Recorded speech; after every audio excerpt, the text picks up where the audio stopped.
오늘 저에게 주신 은혜 말씀은 잠언서 28장, 다시 돌아갑니다. 잠언서 28장 18절입니다. 잠언서 28장 18절 한 절입니다.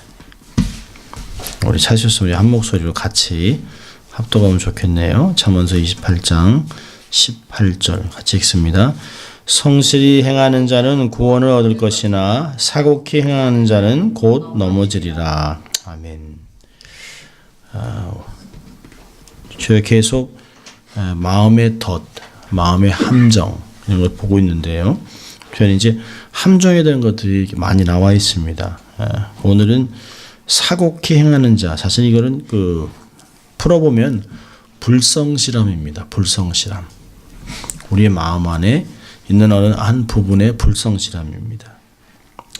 우리가 신앙생활을 한다고 하면서 믿음을 지킨다고 하면서도 왜 자꾸 이렇게 실족할까? 라고 하는 것들을 돌아볼 때가 많이 있습니다. 주로 얘기하면서 신앙생활이 쉽겠습니까? 세상이 너무 지뢰밭 같아서 언제 어떻게 터질지 알 수가 없습니다. 여기 쿵 저기 쿵 상상치도 못한 곳에 막 사단이 지뢰밭을 깔아놓은 것 같다라고 얘기합니다. 근데 사실은 세상에 있는 지뢰밭보다 더 심각한 것은 내면에 많이 깔려있는 지뢰밭이에요. 사단이 막 심어놓았습니다. 근데 우리가 그걸 전혀 알지 못하고 있다가 나도 모르게 전혀 알지 못하고 있다가 마음에 있는 것에 자기가 지뢰를 밟기도 하고 그럴 건 봅니다. 왜냐하면 마음이 생각이 그 사람의 가치관을 만들어요. 또 습관을 만들고 언어와 행동을 만들어냅니다. 그래서 마음을 잘 살피지 않으면 우리 마음에 무엇이 있는지 몰라요. 시편 19편 이런 데서는 숨은 허물이 있다고 얘기를 해요. 우리 안에. 자범죄를 죄를 자꾸 짓도록 만드는 허물이 여기저기 숨어 있는 것이에요. 우리 가끔 그런 얘기 하잖아요. 내 마음 나도 몰라요. 왜 그런 얘기를 했는지, 왜 그렇게 행동을 했는지, 왜 거길 갔는지 전혀 몰라요. 진짜 솔직한 것이에요. 모르는 것이에요. 그래서 다윗은 하나님 제 마음을 잘 살펴보셔서 나도 알지 못하는 내 마음에 죄가 있나 좀 알려주십시오. 내가 정리할 수 있도록. 그런 것을 계속해서 다윗이 이야기하는 것을 봅니다. 그러면서 잠언서에서도 무릇 지킬 만한 것 중에 내 마음을 지키라. 얘 생명의 근원이란다. 라고 잠언서 4장 23절은 얘기합니다. 모든 문제가 사실은 우리의 마음에 있는 것이에요. 근데 우리가 모르는 것이죠. 우리는 작년에 이제 우리가 정말 내가 믿음에 있는가? 정말 믿음이 있다면 어떤 심텀이 나타나나? 그런 걸 돌아봤어요. 우리 좀 한번 더 들어가는 거죠. 올해는 우리 마음에 도대체 어떠한 덫들이 있길래, 어떠한 함정이 있길래 이렇게 자꾸 실족하나? 사실은 스스로 제가 돌아보고 있는 것 중에 많은 것 중에 하나이기도 합니다.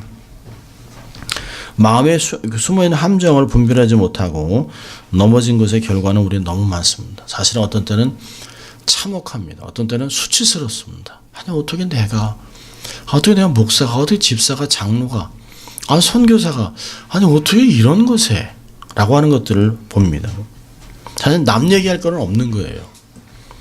우리가 신앙이 연약할 때는 세상이 그래요. 사람이 그래요. 조직이 그래요. 라고 얘기하지만 우리가 좀 신앙이 좀 성숙해지면 문제는 밖에 있는 게 아니라는 거예요. 로마가 멸망한 이유도 외부의 원인이 아니에요. 내부의 원인입니다. 우리도 사실 신앙에서 실족할 때도 외부에서 거침이 있는 것이 아니에요. 사실은 내 안에 평안하면 아무리 전쟁이 나도 괜찮아요. 내 마음이 평안하고 하나님과 동행하고 기쁘고 즐거우면 사실 까짓 거 이런 것들은 다 넘어갈 수 있는 것들이 굉장히 많이 있습니다. 근데 내 마음이 정리가 되지 못하니까 작은 것도 쿵 하고 넘어지는 것이에요. 작은 게 커 보이는 것이에요. 잠언서 28장에서 우리가 계속 함정 몇 가지를 살폈는데요. 처음에는 우리가 말씀 없는 기도, 잘 속는 거예요. 열심히 기도는 하는데 말씀은 안 봐요. 열심히 기도는 하는데 하나님의 음성은 안 듣습니다. 그리고선 왜 답이 없지? 라고 생각해요. 기도는 이렇게 많이 하는데 왜 마음의 평안함이 없지? 속는 거예요. 그것도 함정입니다. 두 번째로 우리가 악한 마음이라고 그랬어요. 자기 남들을 좀 해하려고 하는, 남들이 잘 되는 걸 아주 못 견디는 뭐 이런 악한 마음들이 있습니다. 그 한국말에 그런 말이 있잖아요. 사촌이 땅을 사면 그냥 괜히 배가 아픈 것이에요. 한국 사람들은 굉장히 감정적이라요. 누가 슬픔을 당하면 아무 이유도 모르고 같이 울어줘요. 그냥 줄줄줄 웁니다. 그 한국 영화도 어떤 영화가 잘 된 거예요? 미국 사람들은 아주 그냥 눈물이 나도록 웃기는 거. 그건 좋은 영화라고 해요. 근데 한국 사람들이요, 실컷 울고 나야, 그게 참 좋은 영화네, 라고 생각을 합니다. 저희도 지난주에 아이들하고 이제 넷플릭스에서 뭘 하나 본다 그래가지고 이제 같이 봤어요. 보면서 전부 다 이제 눈이 볼게 해가지고, 참 잘 만들었다. 그게 우리들의 삶입니다. 우리 마음에 이제 그런 것들이 있어요. 근데 남이 잘 됐다? 어떻게든 깎아내리려고 합니다. 그거 아무나 다 그만큼 하죠. 그런 얘기가 굉장히 많습니다. 자, 세 번째로는 죄를 숨긴다고 그랬습니다. 우리가 죄가 없다 하면 하나님을 거짓말쟁이로 만드는 것이에요. 우리가 스스로 죄 있다 고백하면 하나님께서 우리를 미쁘사 우리를 의롭게 하시고 모든 불의에서 우리를 깨끗게 하시겠다. 그 요한일서 1장 9절은 이야기했습니다.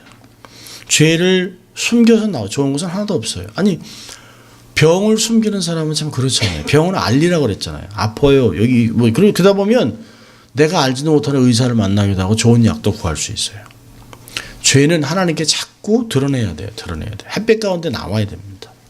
그러니까 우리가 햇빛 가운데 계속 하나님의 사랑과 은혜에서 계속 나오면 우리 삶은 건강해질 수 있어요. 그렇지 않으면 삶에 안 좋은 펑거스나 이런 곰팡이들이 우리의 삶을 힘들게 할 때가 있어요. 또 지난번에 마지막에 봤던 것은 이제 탐욕입니다. 탐심. 탐욕은 우상숭배라고 그랬습니다. 잠언서가 참 재밌는 말이 많아요. 부자는 가난한 자의 머리에 있는 먼지까지도 탐한다는 거예요. 남의 거. 근데 그런 것들이 우리 안에 있어요. 그러니까 왠지 갖고 싶은, 또 내가 없기 때문에 그게 막 시기가 나고 이런 것들이 굉장히 많이 있습니다. 자, 오늘은 다섯 번째로 이제 불성실함을 보려고 합니다. 불성실함. 한국말로는 사곡함이라고 나와 있습니다. 원래 의미는 뭐냐면 그 원문대로 한다면 삐뚤어짐이에요. 삐뚤어짐. 그러니까 어떤 사람들을 보면 일을 시키면 시킨 대로 합니다. 우직하게. 그냥 좌도 우로 돌아보지 않고 그대로 해요. 아주 충성되게 감당한 사람이 있어요. Go by the rules. 그냥 룰대로 해요. 근데 이게 보면 미련해 보이지만 늦는 것 같지만 정확합니다. 정확해요. 근데 그런 사람도 있지만 어떤 사람들은 자꾸 꾀를 냅니다. 어떻게 하면 힘 안 들이고 일을 빨리 할 수 있을까? 그래서 싹 끝내려고 그럽니다. 근데 그런 사람들을 보면 되게 뭐 하고 나면 이게 장난감 같은 것도 이제 마치면 이렇게 막 마치고 나면 다 했는데 나사가 2개 남아요. 그러면 어디 안 꽂았다는 거예요. 그럼 나중에 시간이 지나면 처음에는 괜찮아요. 괜찮아 보이는 것 같은데요. 시간이 지나고 나면 이게 다 나사는 나사대로 못은 못대로 다 박아야만 견고합니다. 그냥 2개가 빠지면 처음엔 몰라요. 근데 세월이 지나면 삐걱삐걱해요. 삐걱삐걱해요. 그러니까 우리는 뭘 안 하나요? 이 설명서를 안 읽습니다. 대충 요거 바퀴 4개 뭐 이렇게 꽂으면 되겠네? 라고 생각을 합니다. 근데 나중에 보면 남는 게 있어요. 쉽게 후딱 헤어칠 수 있을까? 이런 사람들 되게 약삭 빠른 사람들이죠. 똑똑하고 자기 실리를 잘 채우는 사람 같지만 사실은 자기 무덤 파는 사람들이에요. 사람들이 같이 일 안 하려고 합니다. 처음에는 일을 빨리 하는 것 같아서 잘하는 것 같이 보이는데요. 보면 느슨해요. 우리 이제 그 핸디맨 같은 사람들을 보면 어떤 사람이 오래 장기적으로 일할 수 있을까요? 정확하게 하는 사람. 정확하게. 빨리가 중요한 게 아니에요. 속도전이 중요한 게 아닙니다. 여러분, 사단의 전술 중에 하나가 불성실입니다. 성경을 보면 사단은 자신의 일에 부지런한 사람들은 유혹하지 않았어요. 게으른 사람, 자기의 부르심에 성실하지 않았던 사람들을 이용해서 이용했습니다. 다윗 보세요. 자기도 그 다윗이 범죄한 것은 사실 전쟁에 나가서 국가를 막 싸우고 있을 때 자기의 종들이나 자기의 부사관들이나 이런 사람들을 잘 돌봐야 되는데 혼자 사단의 유혹에 이렇게 넘어갑니다. 지도자의 부르심을 성실하게 감당하지 못한 것이에요. 자기가 막 쫓겨다닐 때 정말 낮은 신분에 있을 때는 얼마나 좋은 시들을 많이 썼어요. 내가 아침마다 하나님을 기다립니다. 아침마다 하나님을 경배합니다. 이런 기도를 했어요. 근데 죄를 범하고 말았습니다. 자기의 지도력, 하나님의 부르심의 지도자로서 성실하지 못했을 때 이런 죄를 짓는 것이죠. 그래서 벤저민 프랭클린은 이런 말을 했습니다. 정직과 성실을 그대의 빛으로 삼으라. 100권의 책보다 하나의 성실한 마음이 더 큰 힘으로 사람을 움직일 수 있다. 진짜 좋은 말 같습니다. 그래서 참 보면 성실이 성공의 친구듯이 불성실은 실패의 친구입니다.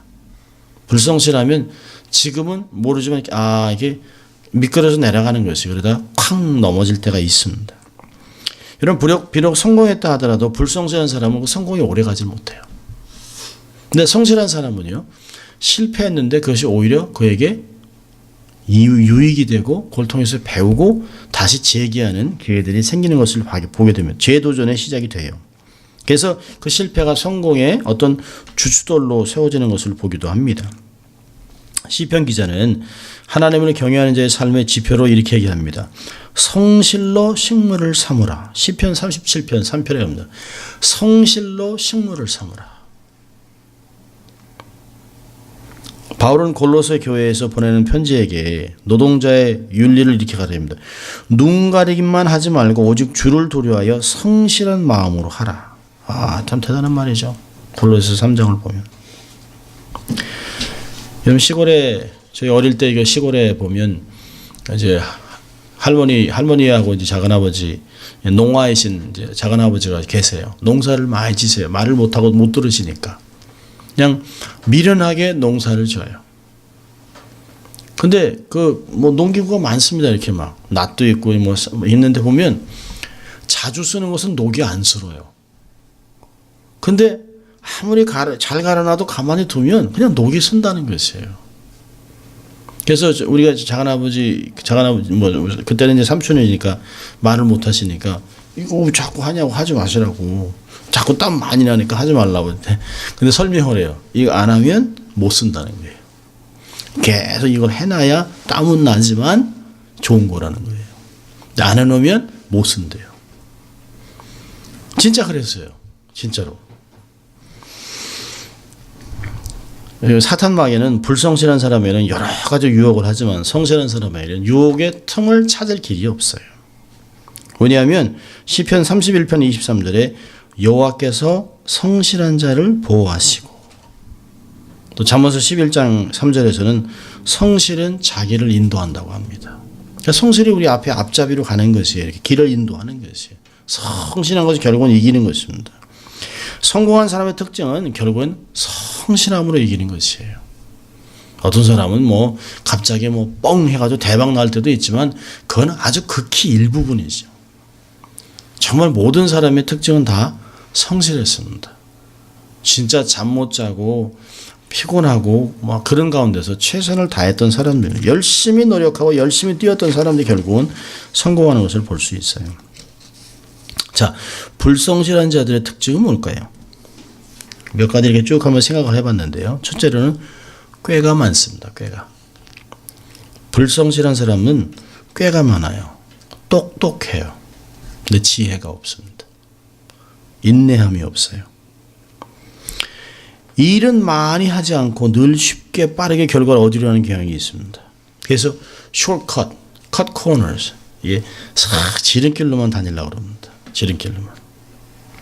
그러니까 이런 사람들의 특징은 방법은 그렇게 중요하지 않아요. 방법은. 결과만 잘 나오면 되는 것이에요. 근데 여러분 그게 속임수예요.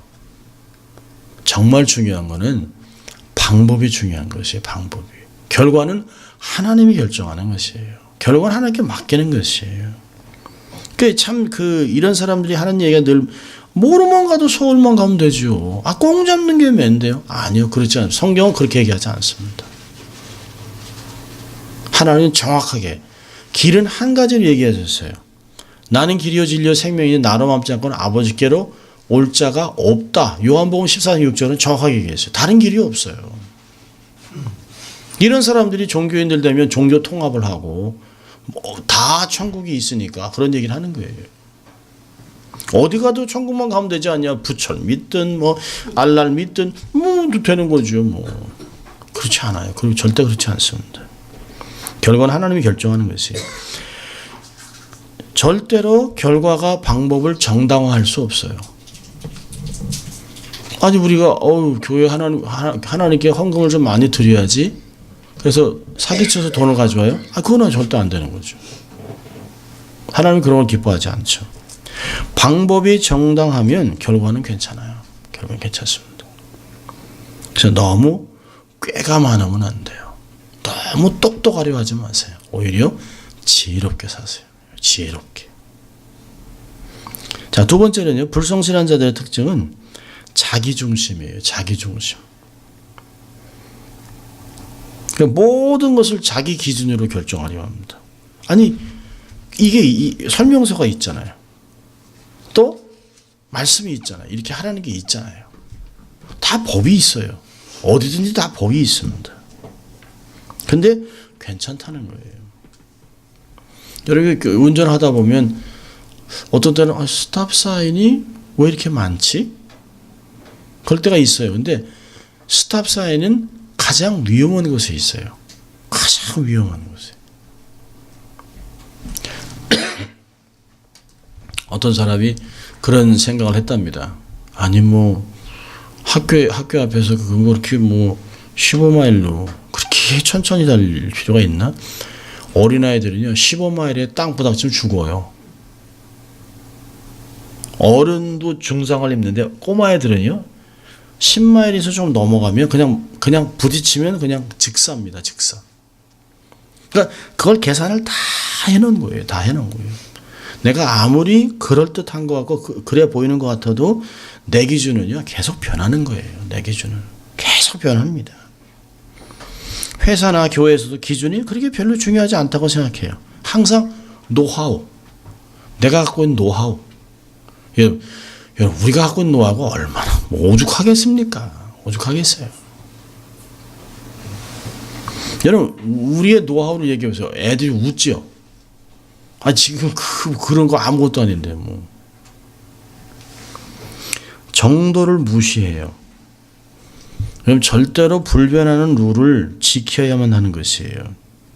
가끔 자기 중심 사람의 특징은 과대평가입니다. 과대평가. 이런 것쯤이야 이거 한두 번 해본 것도 아니고 눈 감고도 하지.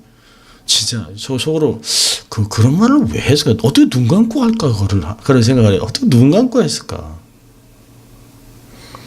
이런 태도가 큰 사고를 초래합니다. 운전을 초보자들은 사고를 잘 안 내요. 운전을 오래 한 사람이 사고를 내는 것이에요. 운전하면서 여러 가지 하잖아요.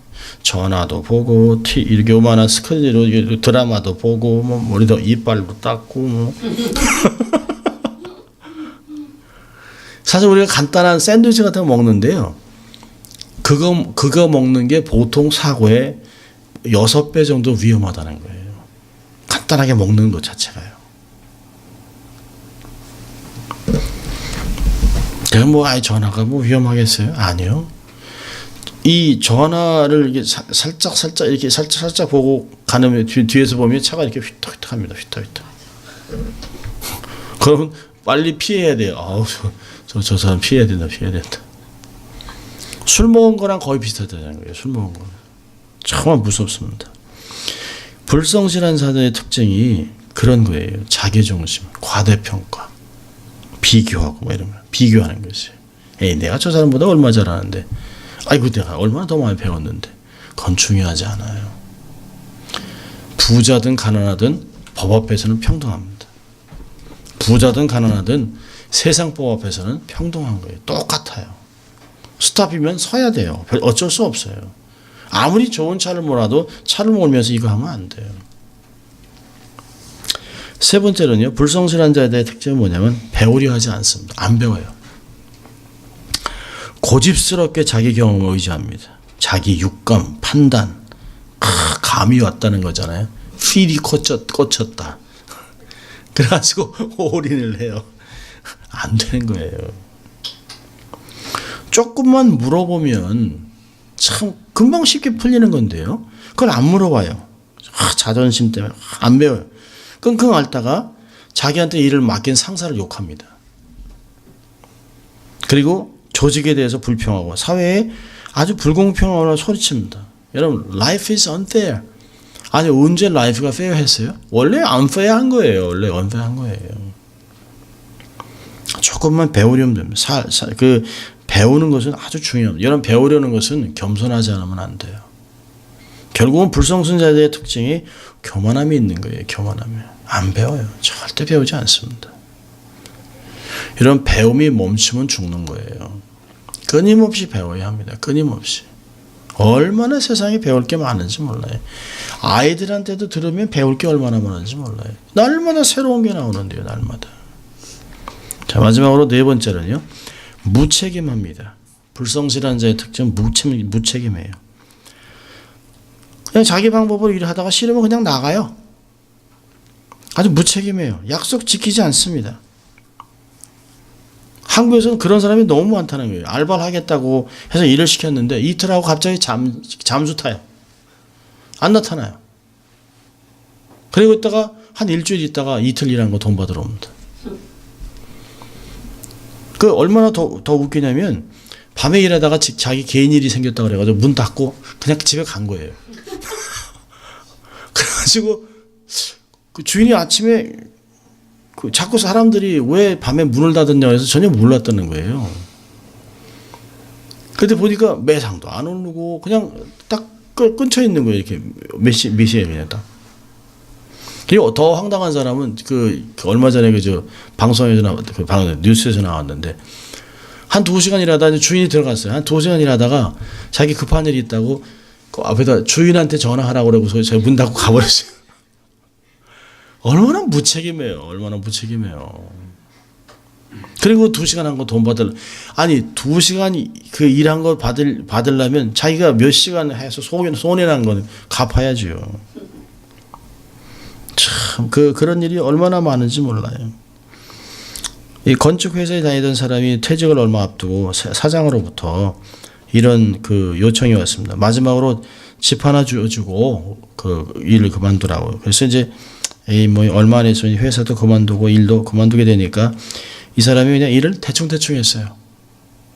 재료도 좋은 것 안 쓰고 감독과 시공도 철저하게 하지 않고 그냥 그저 준공검사를 넘길 정도로 지어놓은 집이 거의 완성될 무렵에 사장이 이 사람에게 찾아왔습니다. 이제까지 참 수고 많이 했으니까 이 집은 바로 당신의 집입니다. 선물로 드립니다.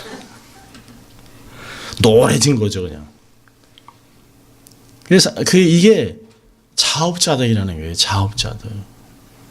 그 불성실한 사람들은 세월이 지나면 갈수록 점점 자기에게 손해가 많습니다. 성경에 불성실한 사람들이 참 많이 나와요. 대표적인 사람이 고멜이라는 사람입니다. 고멜. 호세아서 1장, 2장, 3장을 보면 고멜이라는 여자가 나와요. 고멜이라는 뜻이 가말이라는 그 히브리어 단어가 썼는데 끝났다는 뜻이 끝났다. 인생이 끝났다는 뜻입니다. 근데 그 하나님이 그 호세아 선지자에게 음란한 여인을 데려다가 음란한 자녀를 낳으라는 거예요. 자, 지금 목사한테 가서 창녀랑 결혼해서 아이를 낳으라고 그러면 야, 저는 노! 그래서 그 여자 같았습니다. 근데 호세아는 가요. 그래서 그 고멜이 아내를 데려다가 아끼고 귀하게 여기고 해서 아이를 낳습니다. 근데 조금 있다가 몸 풀고 괜찮은 후에 그냥 나가고 집을 나가 가출해 버렸어요. 가출하고 다른 사람하고 이렇게 막 이게 사랑 쫓아 다니다가 결국은 창녀 처녀에 떨어집니다. 그리고 만삭이 돼 버려요. 근데 하나님이 데려오라고 합니다. 그래서 그 여인을 데리고 가서 데려오기 위해서 3장에 보면 그 당시에 노예의 반값을 주고 데려오라는 거예요.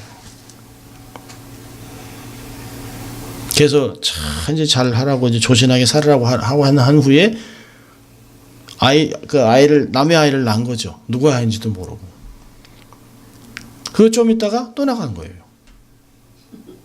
하는데 또 그렇게 되니까 또 그 만삭에 된 아내를 또 데려옵니다. 그리고 와서 또 아이를 낳아요. 그러면서 하나님 얘기합니다. 내가 내게 준 모든 밀, 보리, 꿀, 포도주 이런 모든 것들을 너는 왜 다른 사람에게 쓰느냐? 우상에게 쓴다는 것이에요. 사실 우리들의 모습을 갖고 얘기한 것인데요. 참 기가 막힌 것이 있어요. 하나님이 이혼을 미워한다 그러셨잖아요. 이혼하는 거 싫어해요. 근데 이혼 증서를 써주라고 그랬잖아요. 이혼 증서를 써주고 하라고 그랬습니다. 근데 한 30몇 년 전에 시리아법에서 수리아법에서 이제 토판이 하나 나왔어요. 토판에 그 당시에 민법이 나왔습니다. 민법이 어떤 법이냐면 아내가 음행을 한 후에 그 집을 나가버렸어요. 그러면 남편이 이혼을 할 수가 있습니다. 자, 그런데 남편이 아내를 사랑해요. 그럼 아내를 데려오기 위해서 어떻게 하냐면 그 아내와 얘기한 후에 아내를 데리고 법정으로 갑니다. 법정에 가서 아내 대신 벌금을 내요. 그러면 벌금을 내면 이 아내의 죄가 삭제됩니다. 더 이상 음행한 여인이라는 게 안 생겨요. 그래서 거기서 벌금을 내는 것이에요. 벌금을. 자, 그런데 예수님은 어떻게 하셨나요? 예수님은 고멜보다 더한 우리 같은 사람들, 이 땅에 살아가면서 하나님 원수를 막 대적했던 이런 사람들을 하나님 우리를 당신의 피값으로 우리를 사셨잖아요. 그래서 구속이라고 하는 거예요. 값을 주고 사셨다. 이게 다 성경에 그냥 다 나와 있는 문화 속입니다. 정말 하나님은 성실하세요. 호세아가 하나님 앞에 성실했던 것 같이 사실은 호세아는 하나님 자기를 그냥 이렇게 묘사하는 것이죠. 참 이런 그 고멜 같은 불성실한 여인에게도 하나님이 성실하게 갚아주는 걸 볼 수 있어요. 그러니까 고린도전서 3장 16절과 특별히 6장 19절에 너희는 너의 몸이 성령에 거하는 하나님의 전인 줄 알지 못하냐? 너희는 값으로 산바된, 이 값이 뭐예요? 예수 그리스도의 피값으로 산, 우리의 죄값을 대신하기 위해 값을 치르고 법정에서 무죄 판결을 해줬다는 거예요. 그러니까 우리가 얼마나 기가 막힌 인생을 살아가고 있습니까? 엄청난 인생을 살아가는 것이에요. 신약을 보면 예수님이 그 불성실한 사람들을 얘기를 해줍니다. 특별히 달란트 비유로 얘기하잖아요. 달란트 비유로. 마태복음을 보면 달란트를 주고 뭐 5달란트, 10달란트, 5달란트, 한 달란트 이렇게 주고 갑니다. 근데 앞에 두 사람은 다 열심히 일해서 돈을 벌어요. 근데 마지막 한 사람은 그냥 땅에 묻어놓습니다.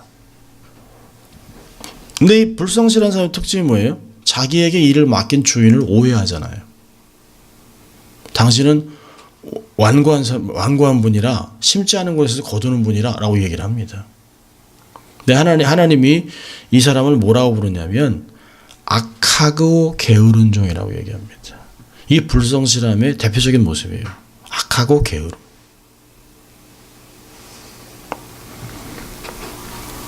또 세 번째로 이렇게 예수님 당시에 그 불성실한 사람의 아주 대표가 명목상의 종교인들이에요. 명목상의 종교인들. 바리새인들, 서기관, 제사장 이런 사람들이 아주 불성실합니다. 그러니까 마태복음 23장을 보면 화 있을진저가 7번이나 나와요. 독사의 자식들아, 화 있을진저. 얼마나, 아니 존경을 받아야 될 사람들이잖아요. 그런데 그냥 남들을 그냥 앞에 거침돌을 놓고 다른 사람을 힘들게 하고 어려움을 주는 그런 아주 불성실한, 자기들은 다른 사람들이 확 존경받고 뒤에 가서는 딴짓하고 회칠한 무덤같이 평토장한 무덤 이런 걸 얘기하고 있습니다. 안에서는 썩는 냄새가 막 풀풀 나는데 겉에는 깨끗한 척하고 있다는 것이에요. 표리가 부동한 이런 사람들입니다.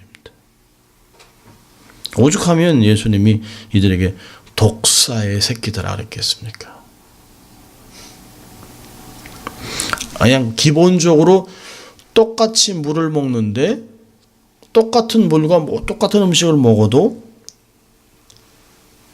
소는 우유를 만들잖아요. 독사는요, 독을 만들잖아요. 똑같은 걸 갖고서도. 요즘 이러한 명목상의 종교인들이 너무 많죠. 범죄하는 목회자들. 참 맡겨진 양무리의 삶을 짓밟는 악한 목회자들, 목자들, 사꾼. 제가 선한 목자와 사꾼 목자에 비교하는 걸 옛날에 설명드렸잖아요. 우통을 벗기면 돼요. 우통을 딱 벗기면 상처 하나도 없어요. 사꾼들은. 왜요?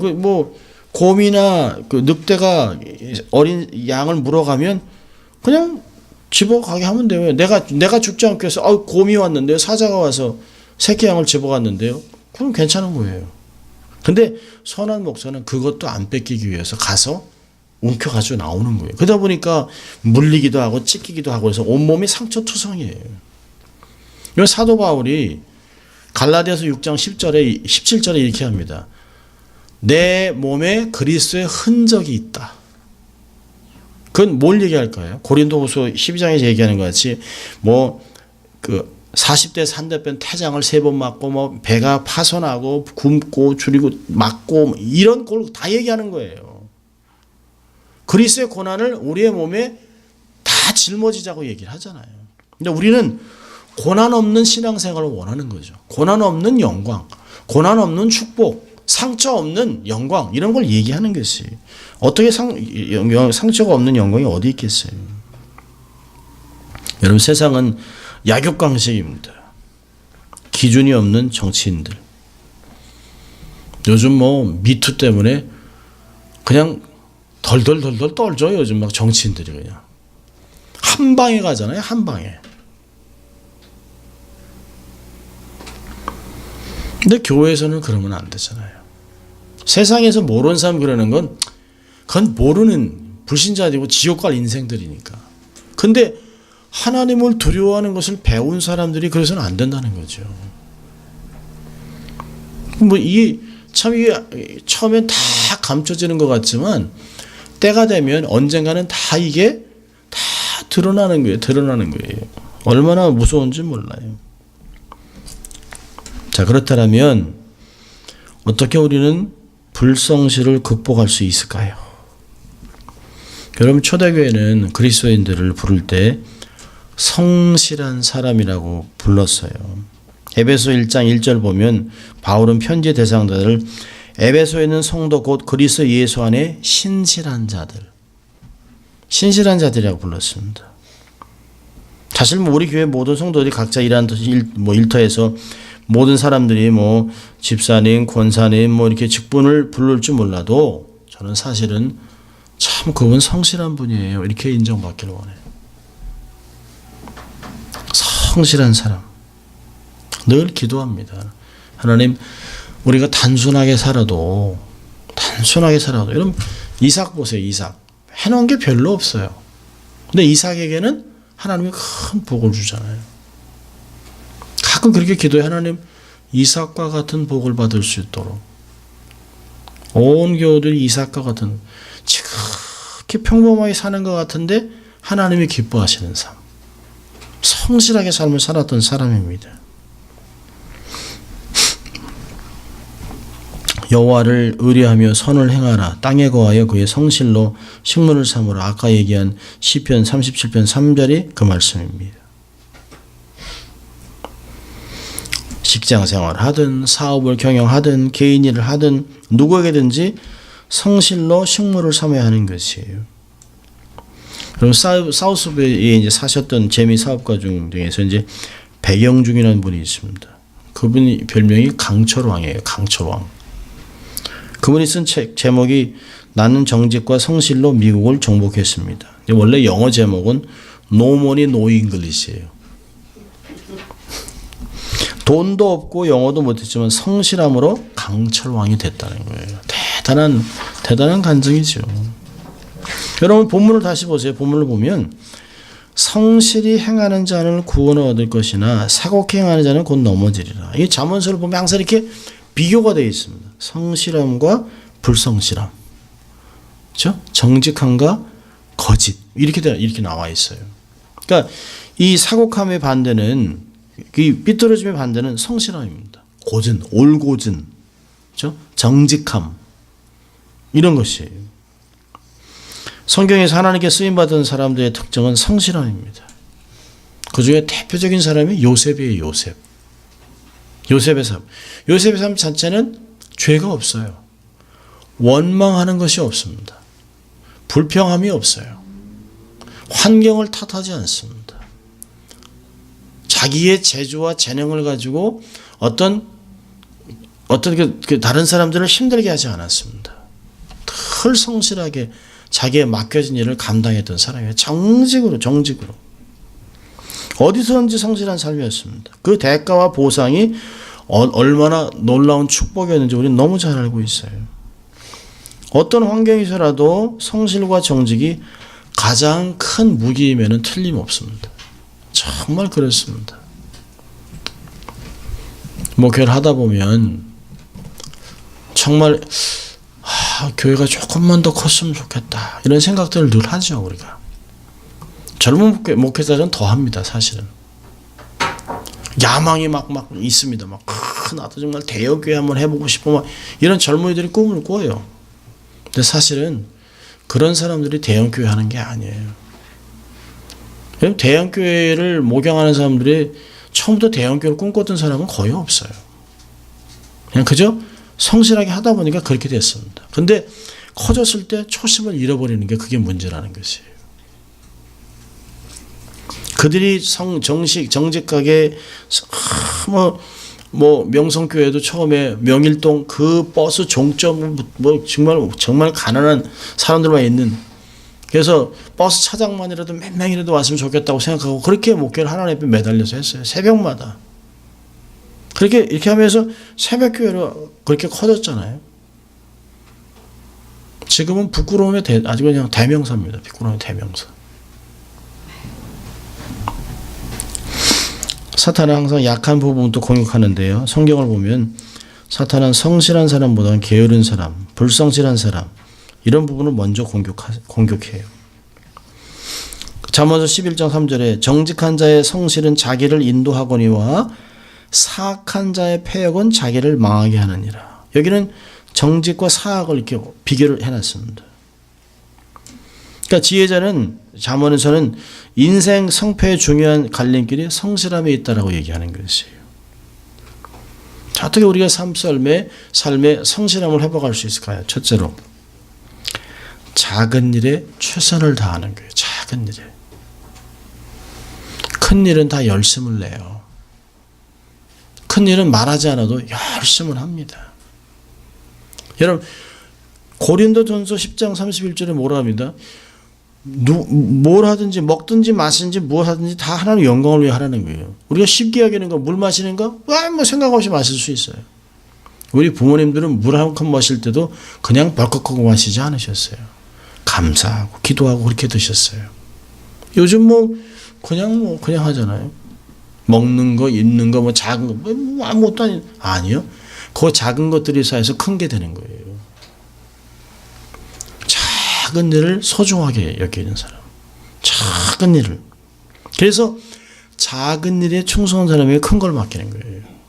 불의한 재물에, 그래서 누가복음 16장에서는 불의한 재물에 충성한 사람에게 의의 재물을 주는 거예요. 작은 것에 충성한 사람에게 큰 걸 주는 거예요. 남의 것에 충성한 사람에게 자기 것을 주시는 거예요. 그게 패턴이라는 거예요. 누가 처음부터 사장을 맡깁니까? 처음에 세일 주민도 안 시켜요. 청소하는 거, 닦는 거 이런 거 시키죠. 그러면서 그 사람이 검증이 되는 거예요. 검증이요. 작은 일에 최선을 하지 않은 사람은 절대로 큰 일 최선을 하지 못합니다. 어떤 사람이 제가 일이 좀 더 많아지면 최선을 다하죠. 적으로 아이고 지금이나 최선을 다하세요.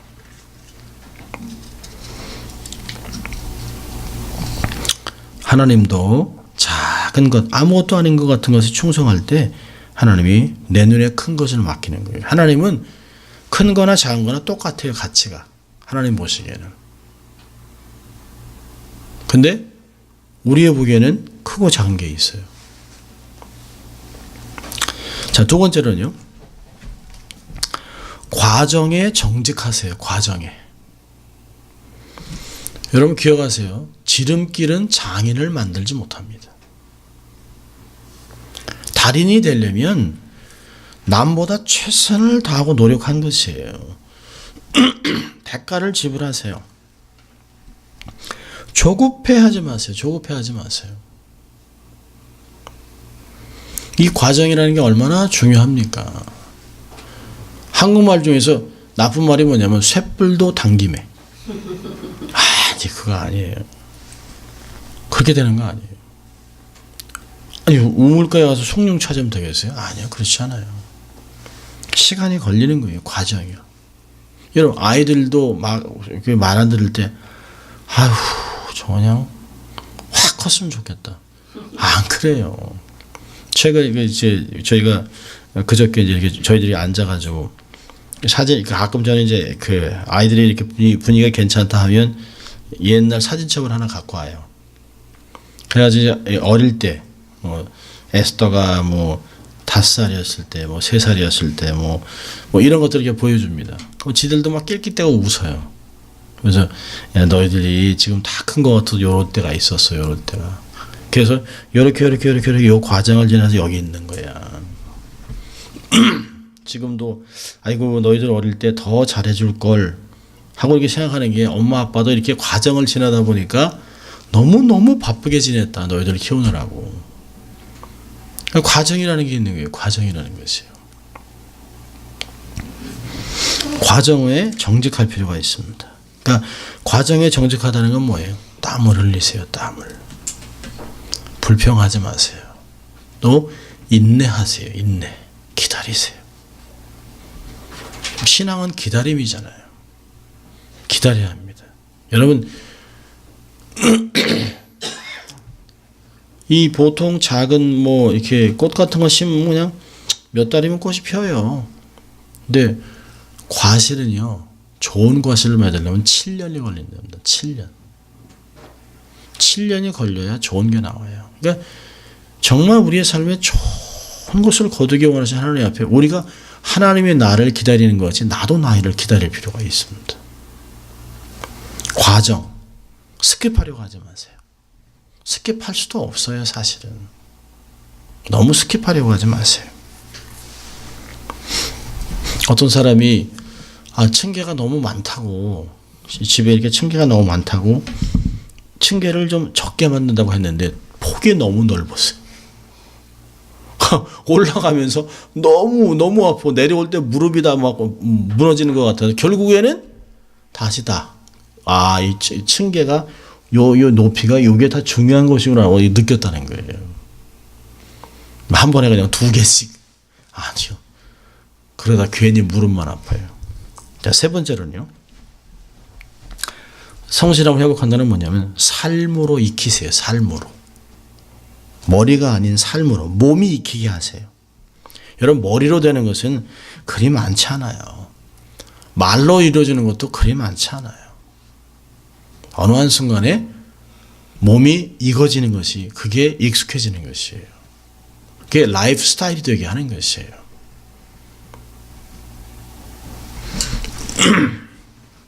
과정을 정직하다 보면 이 삶에 익어져요. 네, 그런 것들을 우리의 삶에서 좀 이렇게 기다려줄 필요가 있습니다. 기다려줄 필요가. 삶으로 익히기 위해서는 뭘까요? 장인들의 이야기를 많이 들어야 돼요. 믿음의 선배들 이야기를 들어야 합니다. 그리고 좋은 공부를 계속 해야 돼요. 얼마나 성경에 좋은 이야기가 많아요. 얼마나 우리가 모르는 내용들이 그냥 무궁무진하게 있잖아요. 그러니까 끊임없는 공부, 끊임없이 들어야 돼요. 그리고 자꾸 질문해야 됩니다. 세상에 바보 같은 질문은 없어요. 질문은 다 좋은 것이에요. 유대인들은요, 아이들이 학교에서 갔다 오면 뭘 물어보냐면 오늘 질문했니? 이렇게 물어본대. 질문 안 했으면 오늘 아무것도 안 배웠구나 이렇게 한다는 거예요. 참 재미있습니다. 한국 사람들은 부모님이 누가 부르면 네 이러잖아요, 그렇죠? 네. 유대인들은요, 왜 이렇게 물어봅니다. 왜? 무슨 얘기를 하기 위해서?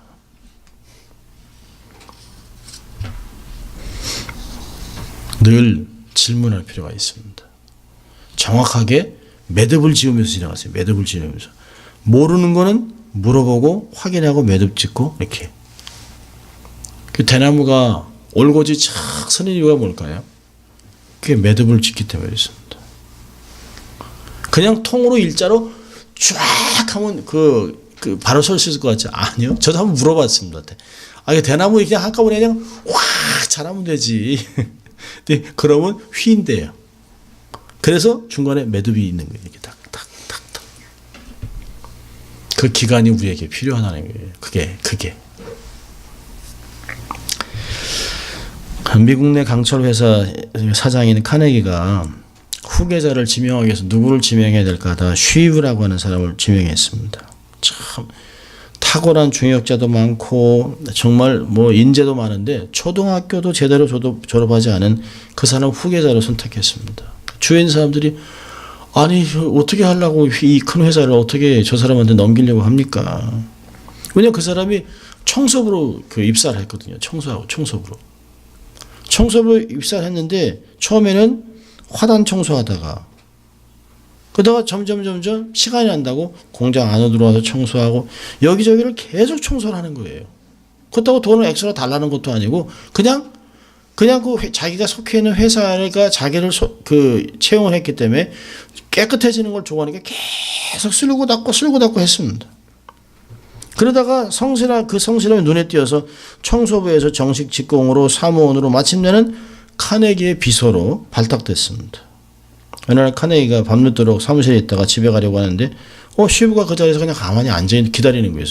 자네 왜 일찍 가지 왜 기다리고 있나 했더니 아이고 사장님께서 언제 저를 부르실지 모르는데 제가 어떻게 갈 수 있겠습니까? 그리고 그걸 딱 듣고 가장 적임자. 그리고 그 회사를 맡겼다는 것이에요. 여러분 정직하고 성실한 의인은 결코 망하지 않습니다. 정직하고 성실한 의인은 하나님의 말씀을 듣고 꾸준히 올바른 삶을 살려고 노력하기 때문에 하나님이 복을 주세요. 유혹을 받아도 유혹 넘어가지 않습니다. 물리치려고 하나님 앞에 매달리고 있는 사람이기 때문에 자기의 삶을 조금씩 매일 성실하게 하는 사람들은 틈이 없어요.